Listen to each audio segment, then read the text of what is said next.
અગ્નિ શર્મા કુલપતિના સાનિધ્યમાં બેઠો છે.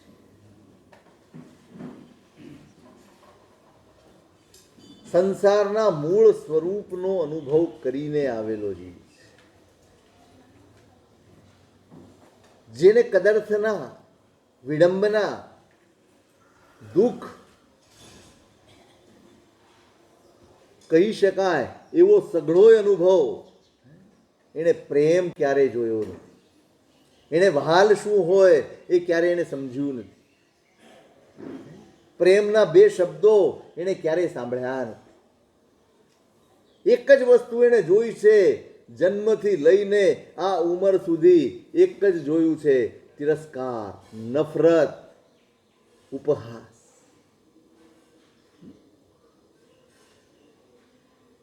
અંદરથી ત્રાસ છૂટ્યો છે.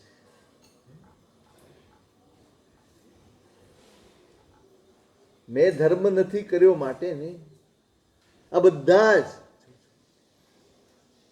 એટલે પીડે છે, એટલે વેદના આપે છે કે મારી પાસે પુણ્યનું ભાથું નથી.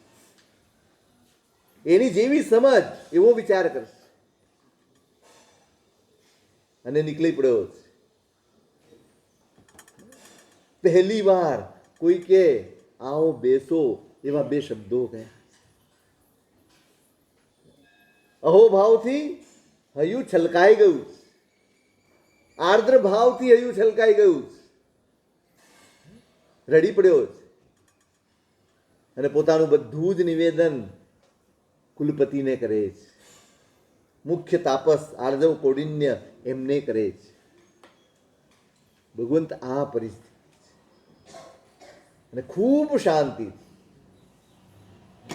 તમારી ગમે તેવી વાત ઉશ્કેરાટ વગર સાંભળી શકે અને ઉશ્કેરાટ વગર તમને સમાધાન આપી શકે એનું નામ ગુરુ છે. બહુ અઘરું છે.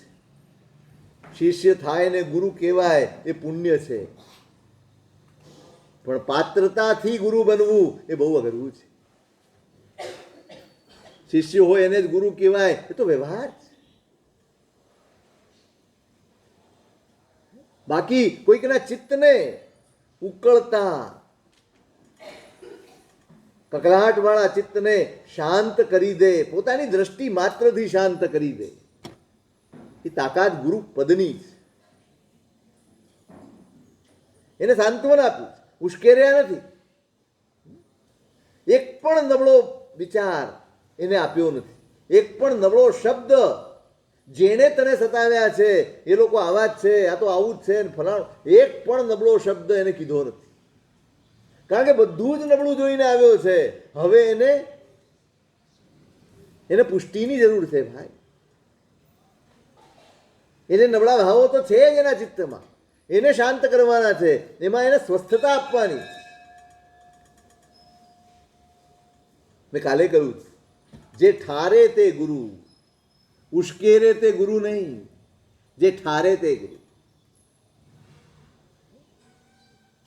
બધું જ સાંભળીને અને કહે છે કે દીકરા, તે જે કાંઈ ભોગવ્યું છે ને, એમાં રાજાનો દીકરો ગુણસેન હોય, શેરીના છોકરાઓ હોય કે ગામના લોકો હોય કે તારા પાડોશી હોય, જે કોઈ પણ છે એની તરફ નજર કરતો નહીં, એમને દોષ આપતો નહીં.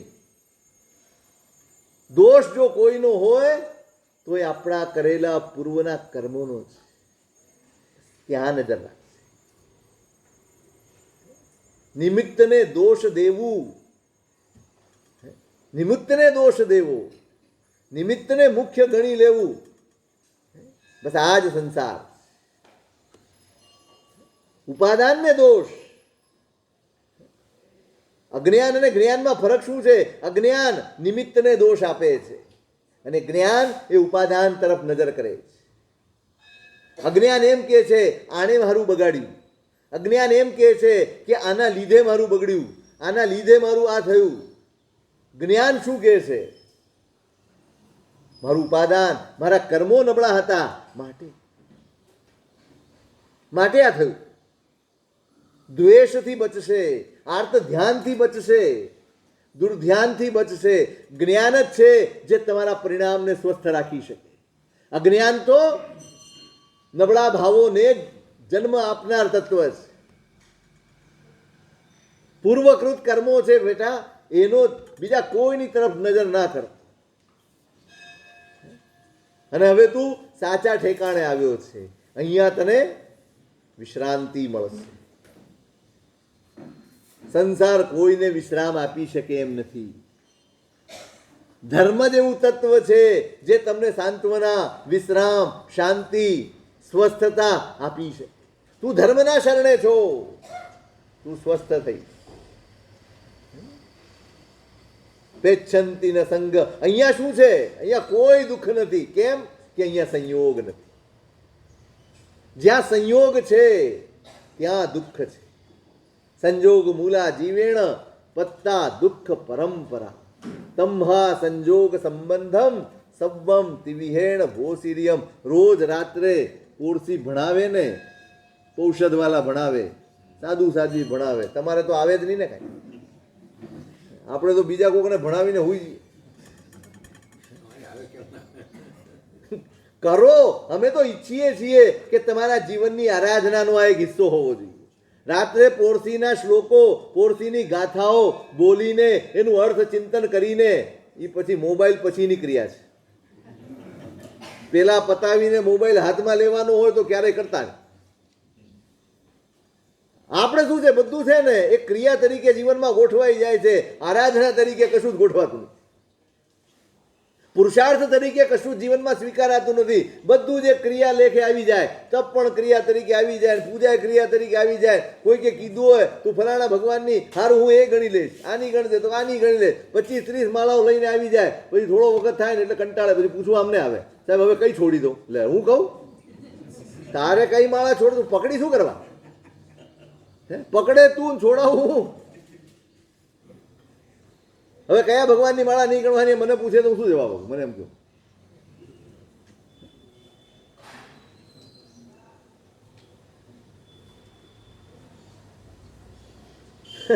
જ્યાં સુધી એનું મહત્વ નહીં સમજાય ને ત્યાં સુધી આ ભીડ એકઠી થતી રહેશે તમારી. ઉમેરો જીવનમાં. કેટલા અદ્ભુત શ્લોકો છે, કેવી અદ્ભુત ગાથાઓ છે. તમારી ચિત્ત શુદ્ધિ, આખા દિવસનું સ્મરણ થઈ જાય. કદાચ તમે કોઈ સંયોગ વશાત પ્રતિક્રમણ નથી કરી શકતા. આ પોરસીની ગાથાઓ બોલીને એનાથી પોતાની જાતને ભાવિત કરીને સૂઈ જશો ને તો એના પરિણામ મળશે, તો એના રિઝલ્ટ મળશે. રોજ યાદ અપાવવાનું છે સંજોગ મૂલા જીવેણે. દરેક દુઃખની પાછળ જો કોઈ કારણ હોય તો સંયોગ છે. દુઃખની પરંપરા છે પણ શોના કારણે? સંયોગના કારણે. હું જોડાયો છું માટે દુઃખી છું. એક દિવસ અહીંયા કહ્યું હતું વ્યાખ્યા, તમે પરણવા કેટલાને જાઓ? એક ને આવે કેટલા? ઘરે ના આવે, વળગે કેટલા? હે, આ બાય 1 get 1 ફ્રી તો બહુ સારું છે. પણ આમાં તો એક લઈ જાઓ ને બીજા 50 ને 50 ફ્રીમાં આવી જાય. સંયોગ. જ્યાં સંયોગ છે ત્યાં દુઃખ. નમી રાજર્ષિ દુઃખી છે, વ્યાધિ છે, વેદના છે, ચિત્તમાં વ્યાકુળતા છે, ચેન નથી પડતું, ઊંઘ નથી આવતી, જ્વર ઉપડ્યો છે, આગ લાગી છે શરીરમાં, કોઈ રીતે ઠરતી નથી. બધા જ મહેનત કરી રહ્યા છે. રાજા છે. શું ઉણપ હોય, શું કમી હોય? વૈદ્યો, હકીમો જે પણ મળે, મંત્ર તંત્ર જંત્ર બધું જ કરે, પણ કેમે રાહત નથી. બાવના ચંદન ઘસીને લગાડવામાં આવે છે પણ અને માંદો માણસ અકળાયેલો જ હોય.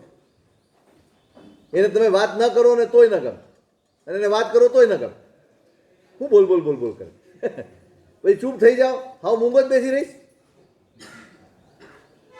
સમજી જવાનું માંદો છે, અકળાવું નહીં.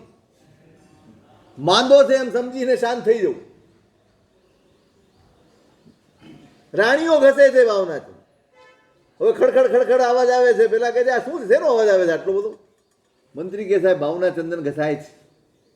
એટલે રાણીઓ આ કંગનનો અવાજ આવ્યો. એમ અડધો કલાક થયો અવાજ બંધ થઈ. ચંદન ઘસવાનું બંધ કરી દીધું. હા સાહેબ ચંદન ઘસવાનું ચાલુ છે તો અવાજ કેમ નથી આવતો? તો કે સાહેબ પેલા 2 કંગન પહેરેલા હતા ને એટલે અવાજ થતો હતો. સૌભાગ્યનું ચિહ્ન તો રહેવા દેવું પડે ને. એટલે દરેક રાણીના હાથમાંથી એક કંગન કઢાવી નાખ્યું. હવે અવાજ નથી આવતો. આપણા માટે આ વાત છે અને નમી રાજરસિંહ માટે આ બોધ હતું. એમ વિચારે ચડી ગયા. જ્યાં એક છે ત્યાં અવાજ નથી. વાસણ ખગડે ક્યારે ખગડે? આપણે આ જ પ્રયોગ કરીએ ને. વાસણ ખગડે સાહેબ. 2 હોય તો ખગડે, 1 હોય તો શું ખગડે? તો પછી હું ખગડાવું તો ખગડે. નમી રાજરસિંહ વિચારે ચડી ગયા. ઓહો, આ શરીર, હું આની સાથે જોડાયો ત્યારે આટલી બધી પરોધન ક્યાંથી આવી? જી વિચાર ભણો ને એમાં સૌથી છેલ્લી ગાથા આવે. સિદ્ધાણમ નથી દેહો ન આવ કમ્મમ ન પાણ જોણિયો સાઈ અનંતા તેસીમ ઠી જિનેન્દા ગમે ભણ્યા. એમાં સૌથી પહેલું લખ્યું સિદ્ધને શું શું ન હોય તો પહેલું લખ્યું દેહ ન હોય. હવે દેહ નથી માટે આયુષ્ય નથી. દેહ નથી માટે કાંઈ શરીર ન હોય, ઇન્દ્રિયો ન હોય, ઈચ્છા ન હોય, પરિવાર ન હોય, ખાવાનું ન હોય, પીવાનું ન હોય, શોપિંગ ન હોય. આટલી બધી જફાઓ સવારથી લઈને સાંજ સુધી જે બધી આપણા માથે પડી છે જફાઓ, આ કોના કારણે પડી છે? કોના કારણે? આપણે એમ કહીએ કે પરિવાર છે માટે પડે. પરિવાર કેમ છે? શરીર છે તો આખો સંસાર છે અને શરીર નથી તો કશું જ નથી. પેચ્છંતી ને સંગ કયમ દુઃખમ. પેલા તાપસ એને સમજાવે છે તું દુઃખી છે કારણ કે જોડાયેલો. આ વિડંબના, આ પીડા, આ દુઃખ એના મૂળમાં સંયોગ છે. અને આપણે 24 કલાક તમે ખાલી મોલમાં જઈને આવો ને, જરૂરી વસ્તુ લઈને આવો. ખાલી તમારે 2 વસ્તુ લેવા જવાનું હોય એ લઈને આવો ને તોય ખાલી નથી આવતા, ક્યાંક જોડાઈને આવો. એકાદી વસ્તુ મનમાં વસી જાય અને બસ પછી એ ઘૂંટાયા કરે. આ જોઈએ, આ જોઈએ. સંયોગ છે આ. જ્યાં સુધી સંયોગ છે ત્યાં સુધી દુઃખ રહેવાના ને રહેવાના. અને એટલે રાત્રે સૂતી વખતે વિચારે તમ્હા સંજોગ સંબંધમ સબ્બમ તિવિહેણ વોસિરિયા. અત્યારે હવે હું સૂઈ જાઉં છું, બધું ઓસિરાવીને સૂઈ જાઉં કોઈની સાથે. પછી આંખ ખુલે એટલે તરત જ જોવાનું ના આવે. પછી નૌકારી હતા કારણ કે બધું વિસર્જન કરીને સૂઈ ગયા. હવે સવારે ઉઠવું નહીં ત્યાં સુધી આ સંસારના પદાર્થો, આ સંસારની પરિસ્થિતિઓ, એની સાથે મારે કાંઈ લેવા દેવા. અહીં કુલપતિ પણ એ જ કહે છે ભાઈ સંયોગ છે ત્યાં દુઃખ છે. તમે જોડાયા, તમારું પુણ્ય હતું, તમને અનુકૂળ મળ્યું, તમને સારું મળ્યું એટલે તમારો રાગ વધ્યો. રાગ વધ્યો, તમારી અપેક્ષાઓ વધી. જોજો આપણા સંસારમાં આ જ પરિસ્થિતિ છે. આ તમારા લવ મેરેજ થાય ને, શું નડે છે? આટલી ઝડપથી છૂટા પડી જવામાં શું નડે છે? 5 વર્ષ સુધી વાંધો ન આવ્યો અને 5 મહિનામાં બધું ઉભરાઈ ગયું. તમે તો આવા છો ને તું તો આવી છે. આ તમે તો હું બોલું છું કારણ કે આપણી આદત છે. ત્યાં તો તમે રહેતું જ નથી. હવે તું તા સિવાય તો કોઈ વાત જ નથી. ભાષાની શાલીનતા ગઈ ને એટલે મર્યાદાઓ ગઈ. તમે હતું ને તે શબ્દોમાં પણ મર્યાદા આવે. આપ હોય ત્યાં મર્યાદા આવે શબ્દોની. એ તુતામાં શું મર્યાદા આવે? કોઈ પણ શબ્દ બોલી શકાય, ગમે તેવી ભાષા વાપરી શકાય, ગમે તેવા વાક્યો બોલી શકાય. આ તુતાનો પ્રભાવ છે.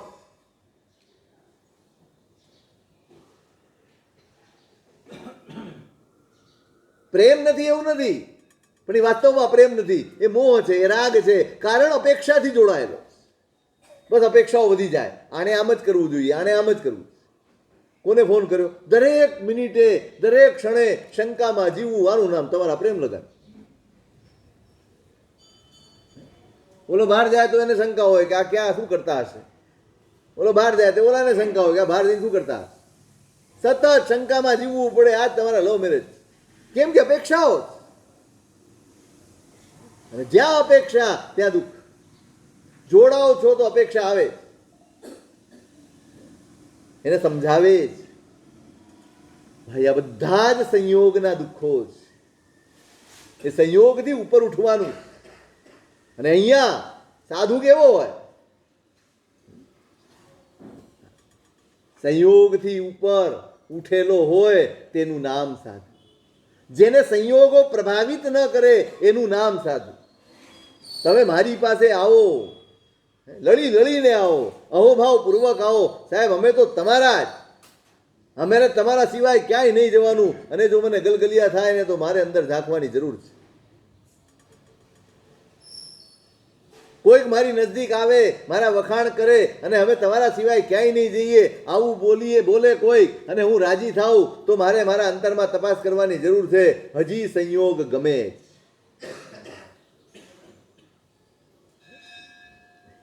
સંયોગોના પ્રભાવથી મુક્ત થવાની સાધના એ સાધુ જીવન છે. એના પ્રભાવમાં નથી જીવવાનું. અહીંયા શક્તિ પ્રદર્શન નથી કરવાના. અત્યારે શક્તિ પ્રદર્શનનો જમાનો. અમારા અંડરમાં શું શું છે, કેટલા ભક્તો, કેટલા શિષ્યો, કેટલા દેરાસરો, કેટલા કાર્યો, શું શું આપણી અંડરમાં કેટલી સંસ્થાઓ, ફલાણું ઢીકણું. આ બધું સંયોગ જેને નથી એ સંસારમાં સુખી છે, અને સંયોગમાં ભરાયો છે ને એ અહીંયા દુઃખી. વ્યવસ્થા અને વહીવટો વળગી પડે, સંયોગ છે માટે. સાધુને તો કેવું, અહીંયા તમે કીધું સાહેબ આટલું કરવાનું છે, કરીને ખંખેરીને હાલતો પડે ને એનું નામ સાધુ. એ વળગી ના જાય. મારા ઉપદેશથી આ બન્યું છે એટલે હવે બધો અધિકાર બંધારણમાં ઘૂસી જાય. જોકે હવે તો ઘણી વાર જરૂરી થઈ ગયું છે, કારણ કે તમે વંઠી ગયા છો.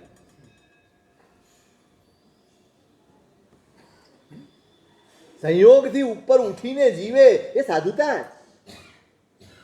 અને સંયોગ નથી તો માન અપમાન નથી. હું જોડાયો છું માટે મને તમારા શબ્દો દુખે છે કે ગમે છે, માટે તમારી વાતથી હું દુઃખી થઈ જાઉં છું અથવા રાજી થઈ જાઉં. અહીંયા પેચ્છંતી ન સંગ કયમ દુઃખમ અવમાનનમ ચલોગાઓ. કોઈ અપમાન કરી શકે જ નહીં, સ્પર્શે જ નહીં.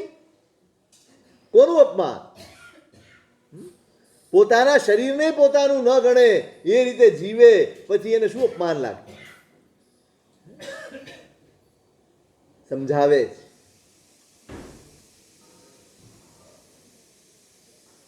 પેલો સ્વીકાર કરે છે અગ્નિશર્મા, ભંતે આપની વાત બિલકુલ સત્ય છે. હવે જો હું યોગ્ય હોઉં, મારા ઉપર કૃપા કરો, મારા ઉપર જો અનુકંપા આપની હોય, આપને એમ લાગતું હોય કે હું યોગ્ય છું, ઉચિત છું, લાયક છું, તો મને આ તાપસ દીક્ષા.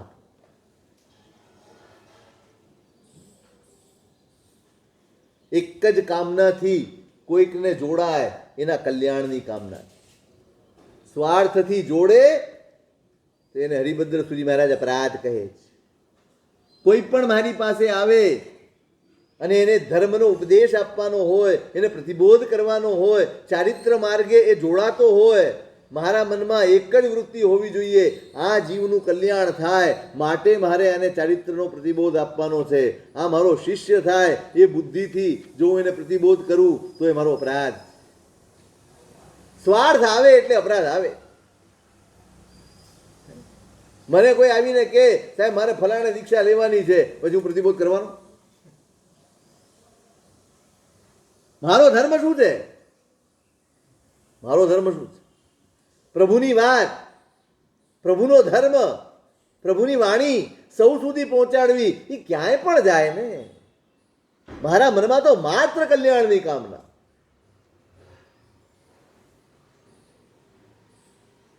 કુલપતિએ એને ઠાર્યો છે કલ્યાણની કામનાથી. આ જીવની જરૂરિયાત છે. એ ઠરવો જ. કહ્યું કુલપતિએ, તમે ચોક્કસ યોગ્ય છો, ઉચિત છો, પણ તરત આપી નથી દેતા, હરખ ઘેલા ન થઈ જતા, રાખે છે સાથે બધું જ. એના તાપસ જીવન, એની મર્યાદાઓ, એની ચર્યાઓ, એની ક્રિયાઓ, એને શું કરવાનું છે એ બધાથી એને વાકેફ કરે, એને શીખવાડે, એને અભ્યાસ કરાવે છે. અને પછી શુભ મુહૂર્ત આવે ત્યારે એ તિથિ કરણ મુહૂર્ત યોગ ઉત્તમ દિવસ જોઈને પછી એને તાપસની દીક્ષા આપે.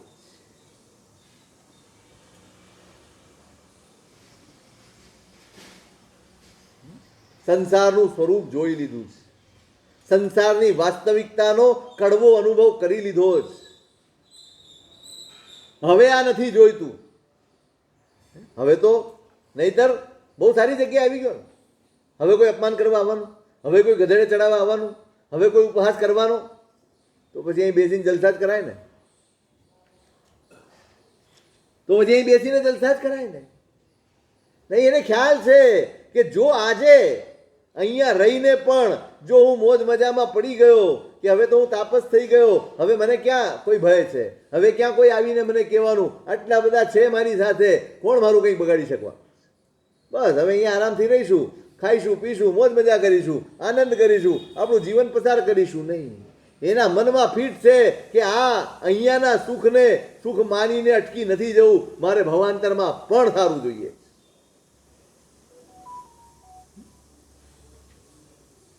નહીતર સુરક્ષિત જગ્યાએ આવીને માણસ નિશ્ચિંત થઈ જાય, હા હવે તો ભગવાનના ખોળે બેઠા, હવે શું વાંધો.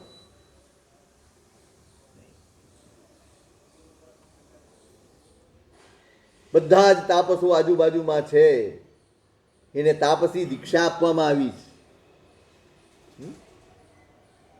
અને પ્રતિજ્ઞા કરી, જે દિવસે તાપસ દીક્ષા લીધી એ દિવસે જ પ્રતિજ્ઞા કરી છે, જાવત જીવમ મયે માસાઓ માસાઓ ચેવ ભૂતમ.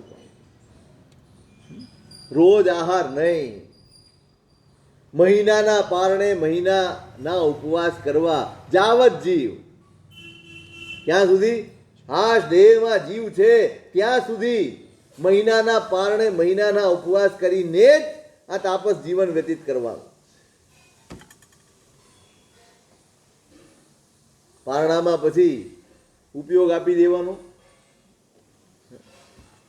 પારણામાં કેટલા પકવાન જોઈએ? આપણે હમણાં ચાલે છે ને, કેટલી આઈટમ બને છે મને તો ખબર નથી. પારસ કેટલી આઈટમ બને? 50. હા, આંકડો દરેક જગ્યાએ આ સાંભળવા મળે. આઘો પાછો ના હોય. આપણી જરૂરિયાત કેટલી? અહીંયા પ્રતિજ્ઞા જોજો તમે, મહિનાના પારણે મહિનાના ઉપવાસ કરવાના, અને એનું પારણું ફરી બીજા દિવસથી મહિનાના ઉપવાસ, ફરી પારણું, ફરી ઉપવાસ. માસક શ્રવણને પારણે માસક શ્રવણ કરવાનું છે આપણી ભાષા. અને પારણામાં જોજો, સંન્યાસી છે એ ગૃહસ્થ નથી, આહાર લેવા જ જવાનું છે, અને કોઈને કીધા વગર જવાનું. પહેલા ઘરમાં પ્રવેશ કરીશ, એ ઘરમાંથી જે મળે એનાથી પારણું કરવા. એ ઘરમાં ન મળે તો આવીને પાછો માસક શ્રવણ શરૂ કરવાનું, બીજા ઘરે આહાર લેવા જવાનો નહીં.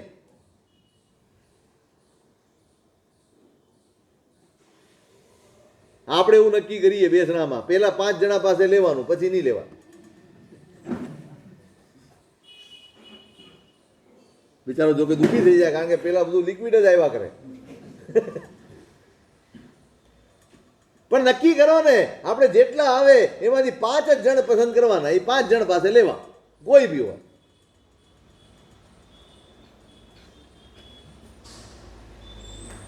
મેં કહ્યું છું, તપ ત્યાગથી શોભે છે, ત્યાગથી સાર્થક થાય. તપ હોય અને ભોગ હોય, બેનો મેળ જ. ભક્તિ કરનારા ભક્તિ કરે, આપણે એની સામે નથી જોવાનું. મારે તો મારી નજર ક્યાં હોય, મારા તપનું ગૌરવ વધે, મારા તપની ગરિમા વધે, મારા તપની ઉજળામણ વધે, એના તરફ મારી નજર હોય. મારો તપ ત્યાગથી શોભે. મારો તપ એવો હોવો જોઈએ કે જેમાં મારો આહાર પણ એવો હોય કે જરા મારા મનને વિકૃત ન કરે, મારા મનમાં વિકાર પેદા ન કરે, મારા મનમાં આર્તરૌદ્ર ધ્યાન પેદા ન કરે. આહાર બહુ મોટું સાધન છે, બહુ જ મોટું સાધન છે. જો વિવેક ન રહે, જો સંયમ ન રહે તો એ આહાર વિકૃતિ પેદા કર્યા વગર રહે નહીં. નહીં ખાવા કરતા આહાર સંયમ સૌથી અઘરો છે, અને એટલે ઉપવાસ કરતા એમબીલનો મહિમા વધારે છે. તમે ગમે એટલું ખાઓ, ખાવાનું કેવું છે, તમે એમ કહો મને ઢોકળા ભાવે, ખાન કેટલા ખાઈ ખાઈને કેટલા ખાઈ દો. આમાં કઈ જીરાળું નથી. હોય આશ્વાસન માટે નામ આપેલા હોય બધા, પણ છેવટે તો સ્વાદ જેવું કાંઈ ન હોય.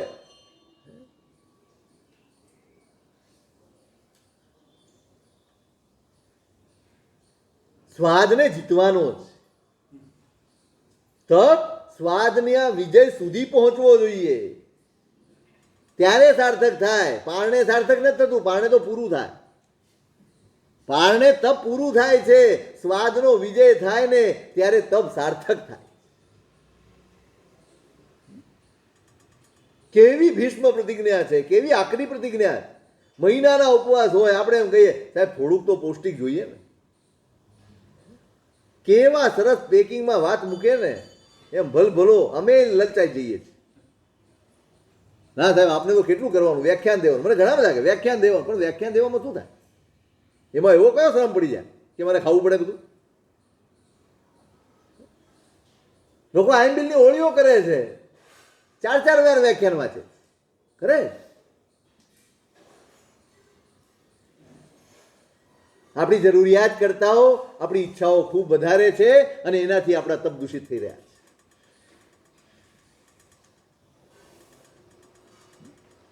મહિનાના પારણે મહિને વાપરવાનું છે, રોજ રોજ વાપરવાનું નથી. અને એમાં પણ પહેલા ઘરે જવાનું. પહેલું એટલે જ્યાં પણ જવું, એમ થયું કે આ ઘરે જવું છે, એ ઘરમાં પ્રવેશ કરવાનો.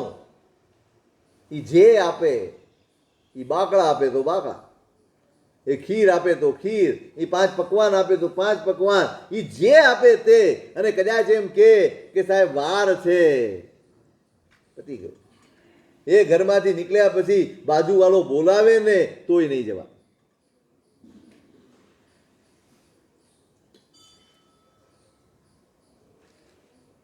આ ભીષ્મ પ્રતિજ્ઞા ન ગેહંતરમ અભિગંતવ્યમ, કોઈ બીજા ઘરે જવું નહીં, પ્રતિજ્ઞા કરી છે. અને બસ ચાલે છે, જીવનચર્યા ચાલી રહી છે. માસક ક્ષમણના પારણે માસક ક્ષમણ થઈ રહ્યા છે.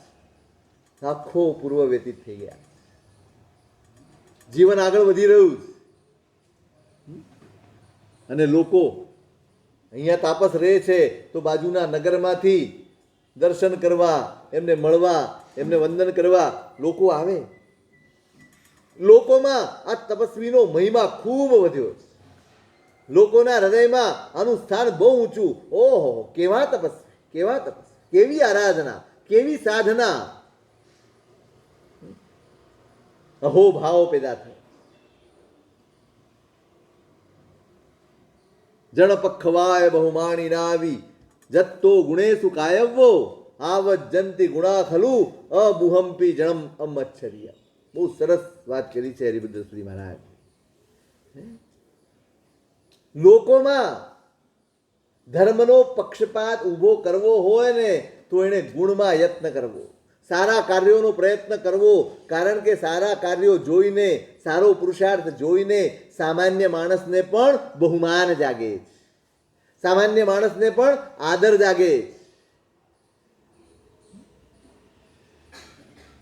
હમણાં પંડિતજી રોજ આવે છે ને ભણાવવા,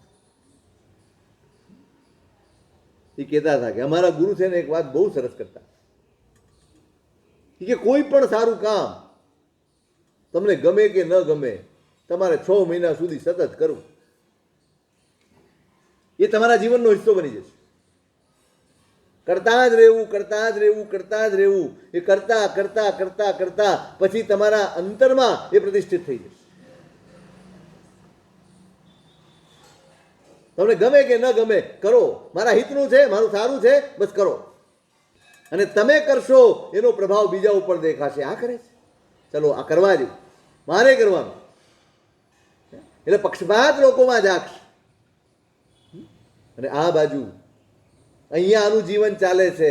હવે ગુણસેન તરફ બી આવવું પડશે. ગુણસેન પણ મોટો થયો છે. એમના પિતા છે પૂર્ણચંદ્ર રાજા, અને કુમુદિની એમની પટરાણી છે, ગુણસેનના માતા પિતા પૂર્ણચંદ્ર રાજા અને કુમુદિની રાણી. રાજકુમાર મોટો થયો, રાજકુમાર પરિપક્વ થયો, એને રાજ્યનો ભાર સોંપી અને પોતે તવો વનવાસી જાઓ, વાનપ્રસ્થ સ્વીકાર્યું. આ એક આપણા ભારતીય સંસ્કૃતિની એક ઉજળી પરંપરા. યોગ્ય સમયે જેને છોડતા આવડે છે એ જ પોતાના મરણને સુધારી શકે. યોગ્ય સમયે જે નિવૃત્ત નથી થતો એ માણસે જિંદગીભર આર્ત ધ્યાનમાં પસાર કરવી પડે છે. તમે જોજો આપણા ઘરોમાં દશા. યોગ્ય સમયે આપણે નિવૃત્ત થતા નથી. ઉચિત સમયે આપણે આપણી જાતને ખસેડી લેતા નથી. વર્ષો સુધી જે માણસોએ વહીવટ કર્યા હોય ને, એને વહીવટ છોડવો એટલે પ્રાણ જાય એવા એના બરાબર થઈ જાય. ટેવ પડી જાય વહીવટની. ઘર બધું સંભાળ્યું હોય, દરેક વ્યવહારમાં દરેક જગ્યાએ પોતે જ આગળ રહીને બધું કર્યું હોય, અને હવે અચાનક પોતાએ ખસી જવાનું હોય અને બધા જ નિર્ણયો દીકરો લે, વહુ લે કે પરિવારજનો લે, કેવી રીતે ખમી શકાય? અહમ અહમ ઠેબાય. અને આર્ત ધ્યાનનું મુખ્ય કારણ આ બની જાય. સમયે નિવૃત્ત થતા આવડવું જ જોઈએ. સમયે પોતાના પગ પાછા ખાંચી લેતા આવડવું જોઈએ. સમય થાય એટલે પોતાની જાતને સંકેલી લેતા આવડવી જોઈએ. આ ધર્મનું ફળ છે, આ સમજણનું ફળ છે. સમય બદલાયો છે, સમય બદલાયો છે. આપણે શું કહે, સમય ખરાબ થઈ ગયો. શું ખરાબ થઈ ગયું? સમયમાં શું ખરાબ થઈ ગયું એમ કયો? હું નથી બદલાયો એટલે ઠેવે ચડું છું, હું નથી બદલાયો એટલે અપમાન મારું થાય છે, એટલે હું એમ કહું છું કે જમાનો બગડી ગયો. એટલે તું સુધર્યો નહીં, એમાં જમાનો શું બગડી ગયો? સુધરવાનું મારે હતું, બદલાવાનું મારે હતું, સમજવાનું મારે હતું. સમયની સાથે શું બદલવું જોઈએ એ ન સમજાય તો માણસ દુઃખી જ થવાનો. શાના માટે ઘરમાં માથું મારવું? શાના માટે દુકાનમાં માથું મારવું? શાના માટે ધંધામાં માથું મારવું? શાના માટે બહારના વ્યવહારમાં માથું મારવું? કેમ નિવૃત્ત ન થઈએ? સંભાળે જ દીકરો, સંભાળે. હવે 101 ચાલનો કરે કે 51 કરે, તમારું શું જાય? શેની ગડબડ? ગડબડ તો તમે કરો. અમે તો 51 કરતા હતા, પણ બાપા તમારો જમાનો જુદો. તમે 250 રૂપિયામાં ઘર ચલાવતા તો હું બી 250માં ચલાવું? હા, કહો કે હું તો 250માં ઘર ચલાવતો, તું બી 250માં ચલાવ. કલાક નથી નીકળતો 250માં, મહિનાની ક્યાં માંડો?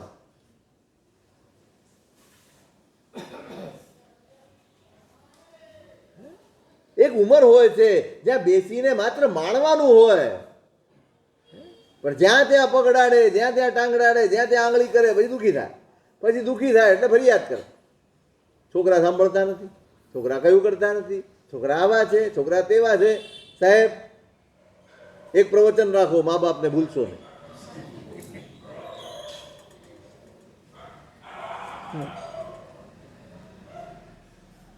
એ બિચારો નથી ભૂલ્યો, પણ તું ભૂલવાડે છે.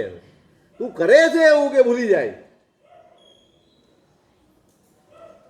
તો મારે તો એમ કેવું છે, મેં કહ્યું હતું એકવાર પહેલા, મા બાપને ભૂલશો નહીં એ જરૂરી છે, પણ એની સાથે છોકરા છોકરીઓને પજવશો નહીં એ પણ જરૂરી છે. છોકરાઓને પજવશો નહીં ને એનું પણ વ્યાખ્યાન થવું જોઈએ.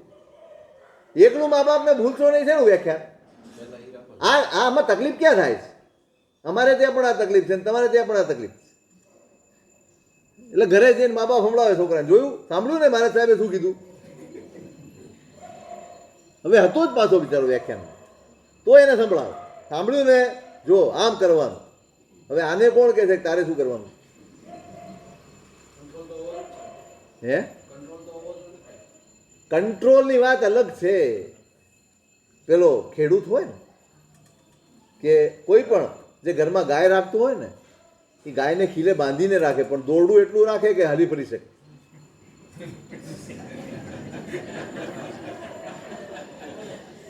સમજાઈ ગયું?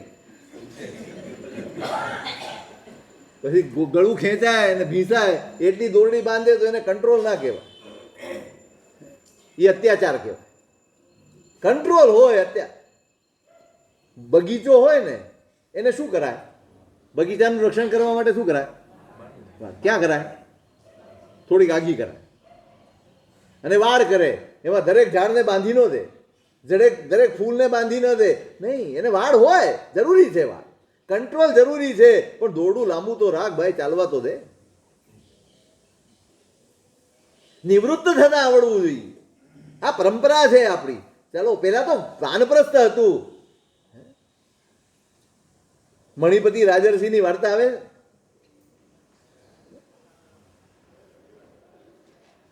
ઘણા બધા રાજાઓમાં આવે છે. રાજા સોમચંદ્રમાં પણ આ વાર્તા આવે છે. બેઠા છે ઝરૂકે, રાણી બાજુમાં બેઠી છે, બસ આનંદ પ્રમોદની વાતો ચાલી રહી છે. અને અચાનક રાણી એમ કહે છે કે સાહેબ દૂત આવ્યું. હવે દૂત આવે એટલે કંઈક ને કંઈક સમાચાર આવે. ક્યાં આવ્યો, ક્યાં આવ્યો? પેલી રાણી ખડખડાટ હસી પડે છે અને માથામાંથી વાલ કાઢીને આપે, જો દૂત આવ્યું. રાજા વિચારે છે, મણિપતિ વિચારે ચડે છે કે મારી પરંપરામાં એકમાત્ર એવો હું થયો જે વખત કરતા મોડો છું. વાળ સફેદ થવા દીધા એ મેં મારી પરંપરાનું ઉલ્લંઘન કર્યું. મારા વડવાઓ વાળ સફેદ થાય ને એ પેલા બધું છોડીને વાનપ્રસ્થ સ્વીકારી લેતા હતા. હું હજી બેઠો છું, હજી અહીંયા બેઠો, હજી આમાં રાજ્યા પાછા રહેવાનું. દીકરાને રાજ્ય આપી દીધું, હવે એને કેવી રીતે ચલાવવું? આટલા વર્ષો કર્યું હતું શું? તમે શું કર્યું આટલા વર્ષો? તે હવે એને ટોકવો પડે છે. નહોતું શીખવાડ્યું, નહોતું સમજાવ્યું. આટલા વર્ષો બધી જ ટ્રેનિંગ આપી છે, બધું જ શિક્ષણ આપ્યું છે. હવે એના પુણ્ય, એની આવડતથી, એની સમજણથી એ ચલાવશે. હવે મારો વખત, મારા પોતાનું જીવન જીવવાનો વખત. મરણ ન બગાડવું હોય ને તો નિવૃત્ત થઈ જજો. અત્યારથી તૈયારી કરી લેજો. જો આટલા તમારા 60 વર્ષનો ધર્મ એળે ચાલ્યો જશે, એવા અર્થ ધ્યાન થશે, એવા દુઃખી થશો, એટલા બધા અંદરથી, અને કોઈ સાંભળનાર નહીં હોય. હવે આ જમાનો બદલાઈ રહ્યો છે, યાદ રાખજો. કોઈ કોઈના ઘરે બેસવા જાય એમ છે, સિવાય કે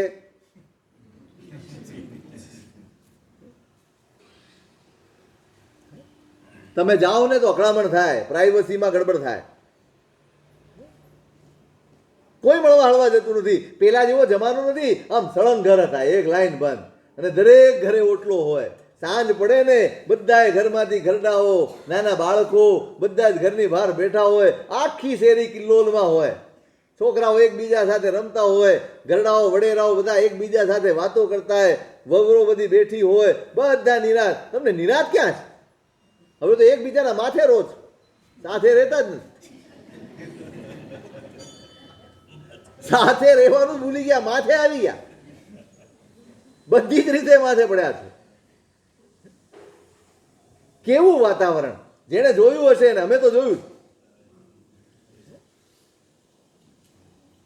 હવે તો એકબીજા છોકરાઓ સાથે રમવા ન દે. પડી જઈશ, અંદર રહે, અંદર રહે. માયો એટલી બધી ચિંતા કરે, એટલી બધી ચિંતા કરે, એ બાપડો જીવનભર નબળો ને નબળો જ રહે છોકરો. કેર કરવી, પણ ઓવર કેર ન કરવી. કેરી લાવ્યા હો ને વખતસર ઉપયોગ કરી લેવાય, નહીતર શું થાય?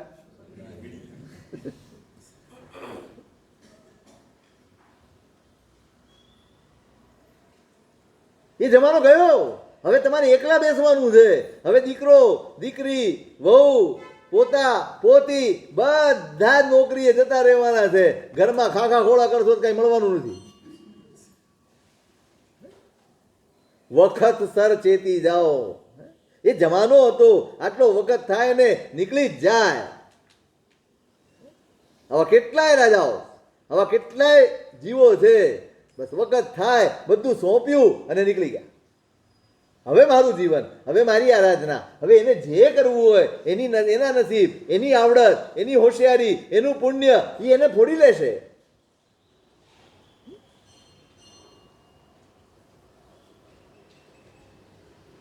જવાબદારીથી જીવ્યો હોય ને એ છોડી શકે, મોહથી જીવ્યો હોય એ ન છોડી શકે. જવાબદારી પૂરી થાય, મોહ કોઈ દાડો પૂરો ન થાય.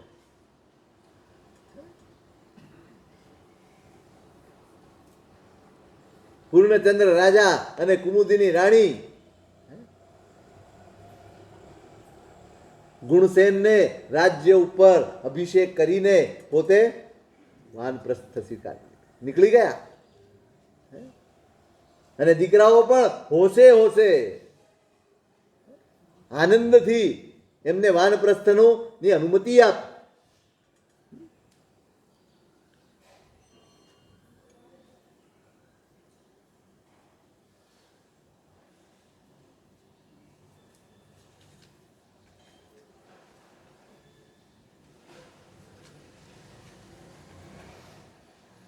એનું રાજ્ય ત્યાં ચાલી રહ્યું છે.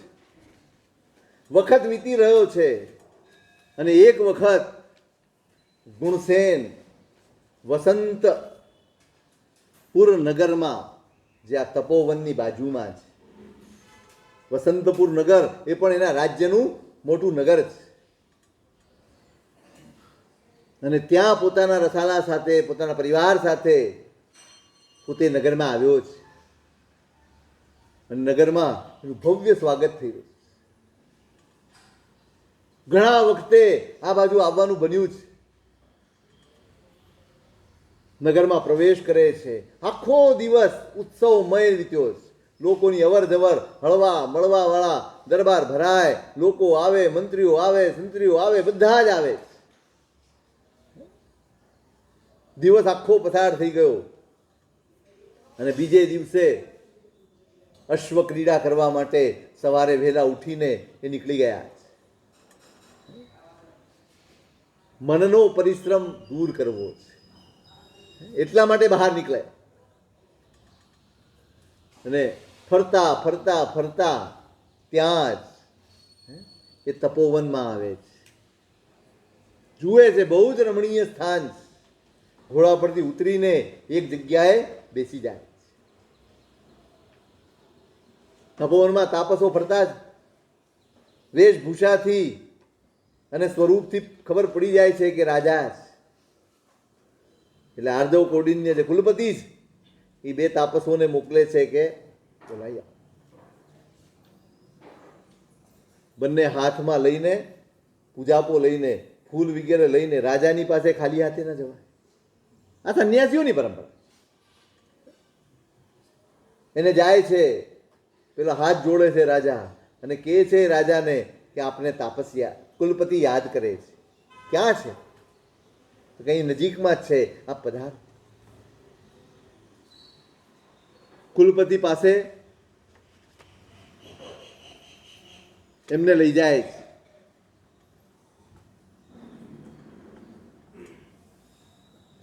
રાજા ગયા છે, એને પ્રણામ કરે છે અને કુલપતિ એમને આશીષ આપે છે, આશીર્વાદ આપે છે. રાજા પણ વંદન કરે છે અને બેસાડે છે. રાજા બેસો.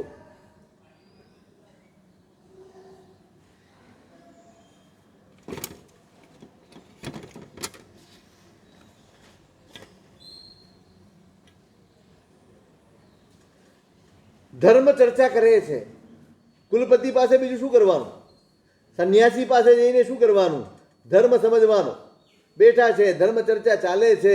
ધર્મ ચર્ચા સમાપ્ત થાય છે અને રાજા વિનંતી કરે છે કે મારી વિનંતી છે, હું હમણાં જ અહીંયા આવ્યો છું, ગઈકાલે જ આવ્યા છે નગરમાં, તો મારી ઈચ્છા છે કે મારા રાજમહાલયમાં આ બધા જ તાપસો સાથે ભોજન આહાર લેવા માટે આપ પધારો. કુલપતિ કહે છે કે ભાઈ અમે બધા તો આવીશું, પણ એક અગ્નિ શર્મા નામના તાપસ છે એ નહીં આવે. કેમ બનતે નહીં આવે? તો કે રોજ આહાર કરતા નથી. એ મહિનાના પારણે મહિને એકવાર વાપરે જ, અને એ પણ એક જ ઘરનું વાપરે છે. આખી પ્રતિજ્ઞા એને સમજાવે છે કે આવી પ્રતિજ્ઞા લઈને એ મહાત્મા બેઠા છે, એટલે એના સિવાયના અમે બધા આવી શકીશું.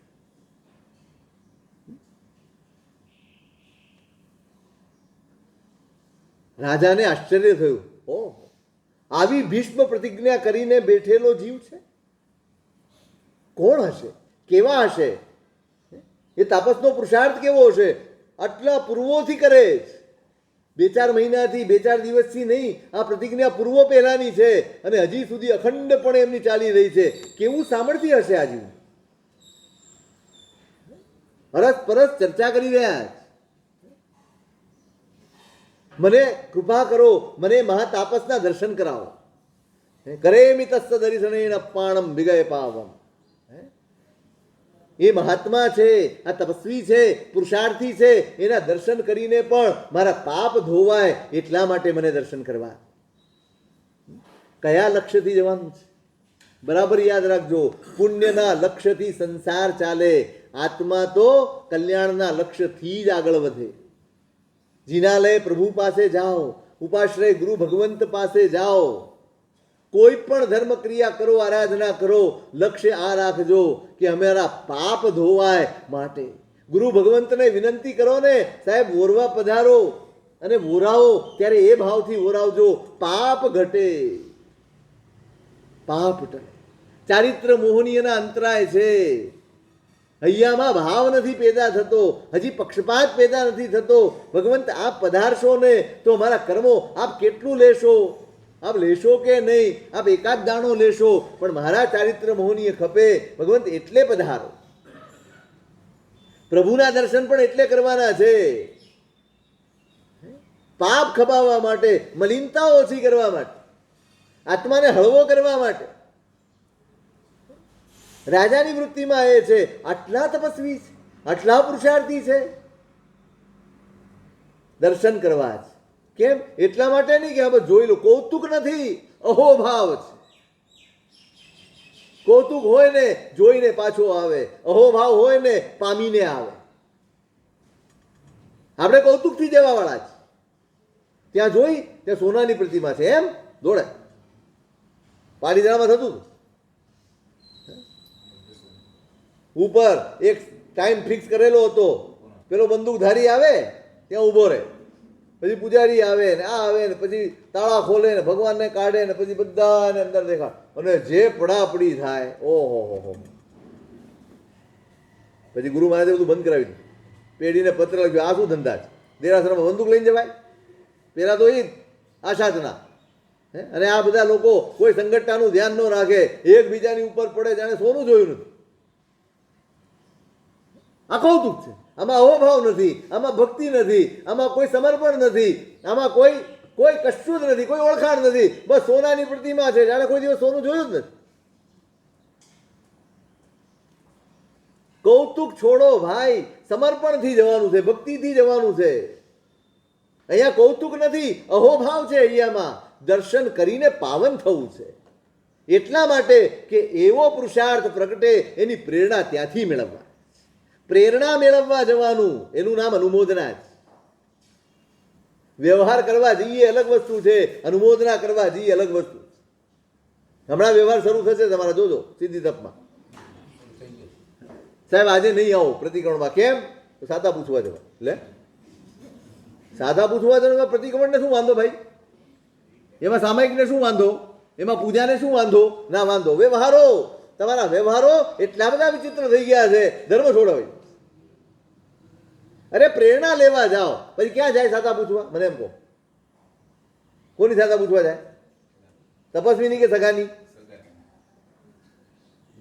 સગાને ત્યાંથી નીકળી જાય, બાજુમાં બીજું ઘર જ ન જાય. સગાની? અરે તપની અનુમોદના કરવા જાઓ છો, કોઈ બી ઘરે જાઓ, જાઓ નહીં. બહુ ત્યાં બી ધ્યાન રાખે ને, કેટલું લાવ્યો એ ખબરની ગણતરી હોય, આપી ગયો કે નથી આપી ગયો, કદાચ ભૂલી ગયા હશે. વ્યવહારમાંથી બહાર નીકળવા, હવે ધર્મ બનાવવાને અનુમોદના કરવા જો. જે તપસ્વી મારી આજુબાજુમાં હોય પ્રેરણા લેવા જાઓ. અને જાય છે એમની પાસે. બે તાપસ સાથે જાય છે. અગ્નિ શર્મા ક્યાંક બેઠા છે તપોવનમાં, એક બાજુ પોતાની સાધનામાં બેઠા છે, અને જઈને અગ્નિ શર્માની સામે ઊભા રહી જાય છે. પછી આવતી